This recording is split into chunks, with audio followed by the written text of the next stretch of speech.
Hello and welcome to Employment Rights with Mary Imbufe. I'm your host, Imbufe Mary.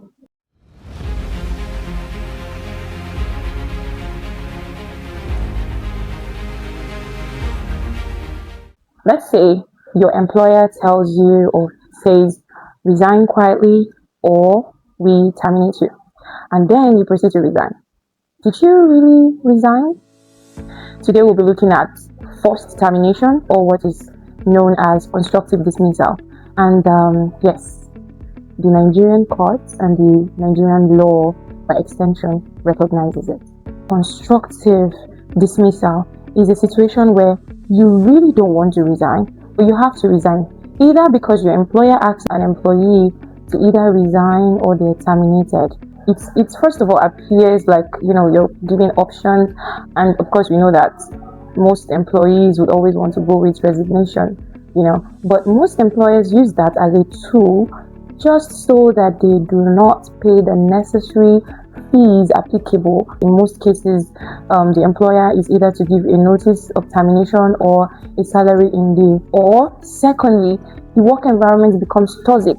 Maybe your employer wants you to resign, so they start treating you badly, making the entire environment so toxic for you, just so that you will resign. And then if you eventually resign, that is not because you wanted to resign, it was because the work environment became toxic, and that can be ruled or judged to be constructive dismissal. Another reason, which is the third reason, is a situation where probably they start cutting your salary, like maybe they were paying 100,000 naira, and then all of a sudden they reduce it to 70,000. They tell you it's because the company can no longer pay salaries, or they start owing you. They owe you for this month, they owe you for next month. They tell you, oh, we'll pay you in the second month, and we don't pay you. Or your incentive starts cutting off. They were paying you 20,000 naira bonus or commission or something like that, and then the next thing there's a memo saying, oh, for you, we'll not be able to pay this amount of money, and maybe it is still a thing in the entire organization. Now, don't get it wrong. When it is constructive dismissal, it affects the people or the targeted employees that are needed to be, that the organization needs them to resign. Okay, not the entire organization. It's a different thing entirely, and a different topic entirely, which I'm going to talk about, another time in another episode.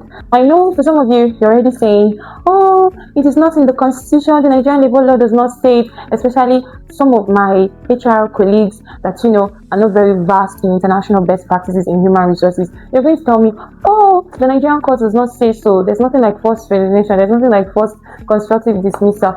There is. Now, you remember my previous video? If you've not seen my previous video, please go back and watch it. It is very, very informative, especially as regarding what laws govern what and what controls what. So, in my previous video, I actually stated that in the Nigerian Constitution of 1999, as amended, there was a provision in section 254, subsection C, that states that the NICN has been given full jurisdiction to rule on matters of employment in Nigeria. And that's not all. They have also been approved to rule using international best practices. So that simply means if you take a case to the NICN today, and that provision is not clear in the Nigerian labor law, the NICN is free to use international laws to judge that case. Okay, so back to what we're talking about. Any staff that works with you has a dignity. You have to protect their dignity. And that also means no unfair practices, no forced resignations, no, all of that. And those are the things that constitute what you call constructive dismissal. Has such cases ever happened in Nigeria? I mean, has the National Industrial Court ever ruled such cases?